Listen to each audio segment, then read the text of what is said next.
avant les tartes avec Nicolas Taureau. Vous savez que chaque jour, dans le club de l'été, Nicolas Taureau nous parle de coups de génie français. Aujourd'hui, on va revenir d'ailleurs à ce sujet de la deuxième heure du club de l'été. On va parler de la gratuité des interventions d'urgence de la sécurité civile, parce que le SAMU, la police, les pompiers, en principe, et heureusement d'ailleurs, leur intervention est gratuite pour les victimes au titre de la solidarité nationale. Heureusement que c'est gratuit. Oui, Julien, une idée qui accompagne les pompiers français depuis presque 3 siècles.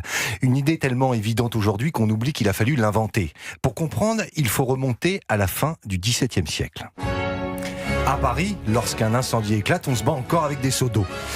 Puis arrive un personnage assez improbable, François Dumouriez-Duperrier, ancien valet de Molière, devenu comédien à la Comédie Française. Lors d'un voyage en Hollande, il découvre des pompes capables de projeter l'eau beaucoup mieux qu'un seau. Paris commence à s'équiper et en 1716 apparaît un premier corps de garde-pompe. Et c'est là que naissent donc les pompiers. Oui, mais le vrai coup de génie arrive en 1733, parce qu'il reste un énorme problème, les secours sont payants. Alors certains, parisiens, hésitent, ils attendent, ils essaient d'éteindre eux-mêmes. Et pendant qu'ils se demandent combien cela va leur coûter, le feu, lui, n'attend pas. Alors Louis XV tranche. Le 11 mars 1733, les secours contre l'incendie deviennent gratuits. Pourquoi ?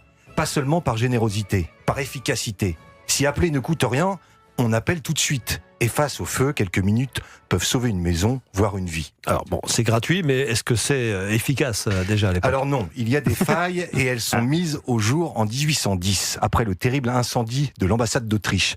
Napoléon décide donc l'année suivante de créer le bataillon des sapeurs-pompiers de Paris. Le secours est désormais gratuit et organisé. Mais il reste encore une frontière à faire tomber. Pendant plus d'un siècle, ce monde reste presque exclusivement masculin. Jusqu'à Françoise Mabille, en 1973, elle veut devenir pompier volontaire. À l'époque, même l'équipement n'est pas pensé pour elle. Écoutez, elle était au micro d'Europe 1. J'ai 2 frères, un beau-frère qui est lieutenant, un oncle et un cousin. Alors on est 5, avec moi ça fera 6, puis mon mari forcément... Alors votre vie de famille, ça ne va pas du tout la perturber, au contraire. Pas du tout, je vois pas pourquoi ça changerait ma vie de famille. Si quand votre mari partira au feu, maintenant vous partirez avec lui. Tous les deux.